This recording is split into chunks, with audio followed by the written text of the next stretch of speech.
তীব্র গরম, শুষ্ক আবহাওয়া এবং প্রবল বাতাসের কারণে গ্রিসের অ্যাটিকা, ভিওতিয়া ও ইভিয়া অঞ্চলে সর্বোচ্চ ক্যাটাগরি 4 দাবানল সতর্কতা জারি করেছে দেশটির সিভিল প্রোটেকশন কর্তৃপক্ষ। এর আওতায় রয়েছে রাজধানী এথেন্সও।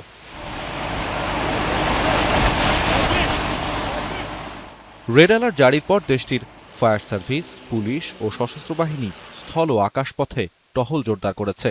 বনাঞ্চল ও ঝুঁকিপূর্ণ এলাকায় যানবাহন ও দর্শনার্থীদের চলাচলেও আরোপ করা হয়েছে বিধিনিষেধ। এর মধ্যেই ইউরোপীয় ইউনিয়নে চলতি বছরের দাবানলে অর্থনৈতিক ক্ষয়ক্ষতি ছাড়িয়েছে ৩ বিলিয়ন ইউরোতে। ফিনান্সিয়াল টাইমসের প্রতিবেদনে বলা হয়েছে, মৌসুমের প্রথম ২ মাসেই ফ্রান্স, স্পেন, পর্তুগাল, গ্রিস ও রোমানিয়ায় প্রায় ৪.৫ লাখ হেক্টর বন ও ভূমি পুড়ে গেছে।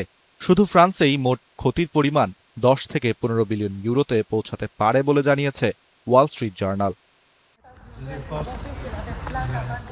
যুক্তরাষ্ট্রের ওরেগন, ওয়াশিংটন অঙ্গরাজ্যে কয়েক সপ্তাহ ধরে চলা দাবানলের ধোঁয়া এবার রকি পর্বতমালা অঞ্চলের দিকে ছড়িয়ে পড়ছে।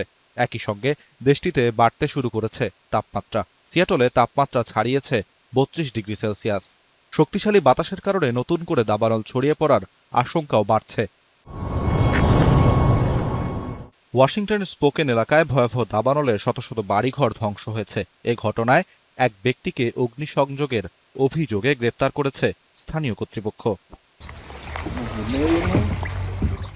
অন্যদিকে চিলির দক্ষিণাঞ্চলে টানা কয়েক দফা ভারী বৃষ্টিতে নদীর পানি বিপদসীমা অতিক্রম করেছে। প্লাবিত হয়েছে বিস্তীর্ণ এলাকা। দেশটির দুর্যোগ ব্যবস্থাপনা সংস্থা নতুন করে সতর্কতা জারি করে নদী ও খালের আশপাশের বাসিন্দাদের নিরাপদ স্থানে থাকার আহ্বান জানিয়েছে। আরাফাত ইসলাম, ৭১।